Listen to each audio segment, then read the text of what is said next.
Boys, ndoziva kuti ndakanaunza date. Hapana munhu akandifoseredza kuti ndakanaunza date. So handikakwanisa kucomplaina kuti hanzi vanhu vari kuchema kuti hanzi tipe album. BossEdza holiteni tipe albumu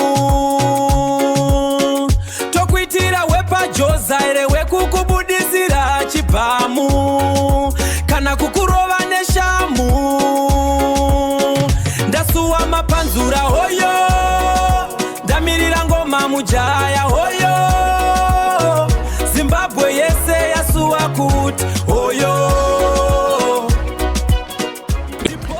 Boys, ndoziva kuti ndakanaunza date. Hapana munhu akandifoseredza kuti ndakanaunza date. So handikakwanisa kucomplaina kuti hanzi vanhu vari kuchema kuti hanzi tipe album. Ndozvikuisisa. But boys, ndiri kukuudza wangu pari kupisa, pane zvikuitika wese. Ndiri kusota masini. Pane mama artist atakatoimba nawo ekunoku anopisa. Vanofila kunge vanozokwanisa zosenda vhesi pavanoda. Waifila. So don't worry vamana. Chimbomira kuti vanondituka no 10 tipe album. Iwo vanofunga kuti wakaipa imboimba album rako uteerero padeni. Waisa. But then I'm no longer that kind of guy anotaura mastatements akadaro. Imbomira kunditsoma. Ndiri kupedza masini.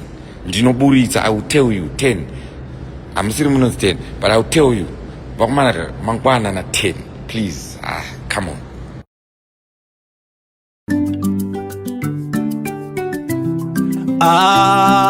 Mbeu dzerudo pasi pevhu rakasviba penyu ndipo panoera mbiya vachakudubura nhoroondo yedu vachaburitsa zvirimwa zvinopa upenyu mbiya vachakudubura